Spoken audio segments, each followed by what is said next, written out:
What's up, guys? It's Justin here at J-Dog's War Room, and today I want to talk about my most favorite player being drafted in each round of fantasy football in a 12-team league.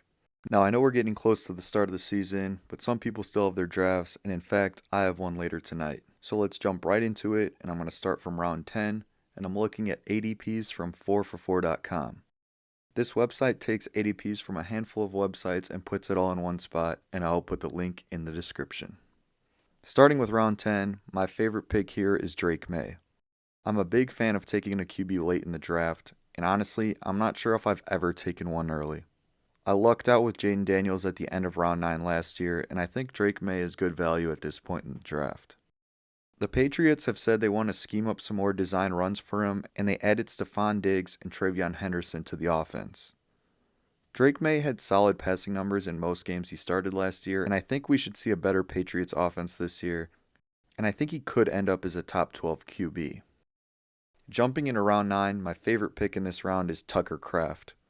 If you don't take a tight end high, then this is the guy to target. He had 50 catches for 700 yards and 7 touchdowns last year, and I think he just catches the ball more and builds on that season. There are also a few injuries on the Packers' offense to take note of.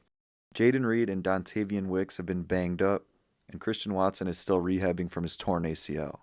I think Kraft is the answer for the offense's easy completions.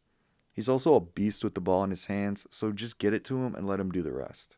In the worst case scenario, I think he's still a top 12-ish tight end. Moving forward to round 8, there are a few guys I really like here. The first is Evan Ingram.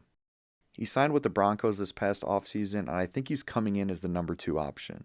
Courtland Sutton might be first in targets, but Marvin Mims, their number 2 wide receiver, is more of a gadget guy. He'll get those screens or those long passes, but Evan Ingram should out-target him and out-catch him. If you need a tight end and he's on the board in the 8th, go ahead and grab him.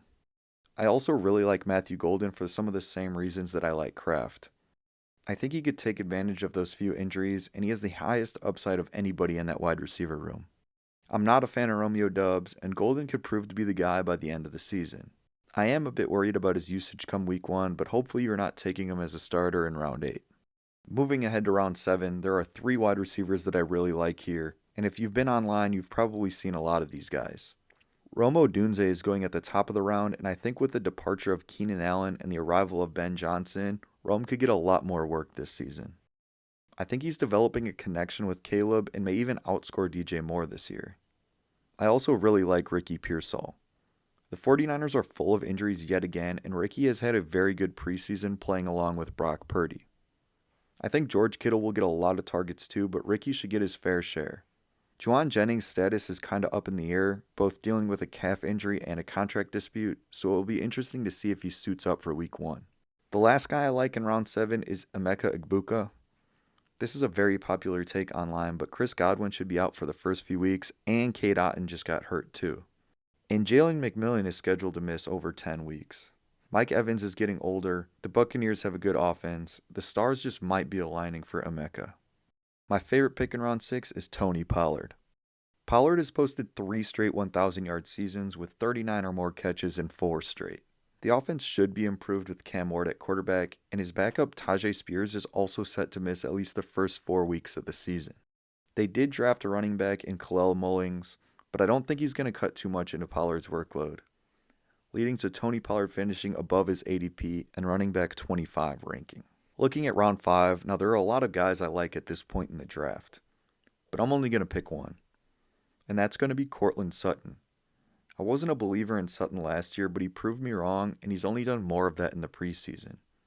He seemed to have developed a very strong connection with Bo Nix, and they were treating him like a go-to guy. Like I mentioned before, him and Marvin Mims play different roles, so that shouldn't really cut into his target share. He's being drafted as wide receiver 23, but I think he outperforms that.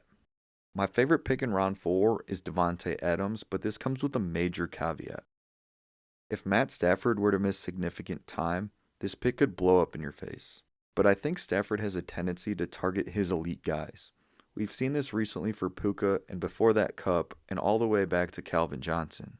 Davante Adams is still an elite player, and he's got some records to chase. He's currently 10th all-time in receiving touchdowns, sitting only 2 behind Mike Evans and 18 behind Larry Fitzgerald at 6th place. Now, I'm not saying he's going to get 18 touchdowns this year, but 2 to 3 more good seasons, and he can be top 5 all-time in receiving touchdowns. If you're worried about Stafford, then Chuba Hubbard or Travion Henderson are solid options at this point in the draft. Looking at round 3, my favorite pick at this point of the draft is Jackson Smith-Njigba. Now, JSN is coming off a career year, and I only think he builds off of that. A new QB at the helm isn't that great, but Sam Darnold led Justin Jefferson to a wide receiver 2 finish and Jordan Addison to a wide receiver 21 finish. So this is definitely doable again for JSN. And I'm not even worried the slightest bit about Cooper Kupp taking away targets. Kupp is washed, and JSN had to play with DK Metcalf for most of last season anyway. I think JSN is a guy Seattle loves, and he should be able to repeat his wide receiver 9 season and outperform his wide receiver 13 ADP. My favorite pick in round 2 is Drake London. London had 158 targets last season, which was 3rd in the NFL. And in games Penix played, London had 8, 7, 8, 13, and 18 targets. And to his benefit, Darnell Mooney might not be ready for week 1, only pushing London more to be Penix's number 1 guy. He's being drafted as the wide receiver 9, but I like him more than some guys above that could be dealing with injuries, like Nico Collins, Puka Nacua, or Davante. And to wrap it up, looking at round 1, it would be really easy to say my favorite pick in round 1 is Jamar Chase, because it is, but since only one person has a chance to grab him, I'm going to go with CeeDee Lamb. I think a healthy Dak and healthy CeeDee should lead him to a top 3 wide receiver finish. I'm not really worried about George Pickens cutting into CeeDee's target share either. He has a connection with Dak, and Dak will make sure he gets the ball. I think CeeDee is the second safest wide receiver in the first round too. Only Jamar Chase is someone I feel better about. And that's all for this video. Let me know what you guys think about this list and who you are targeting in your drafts.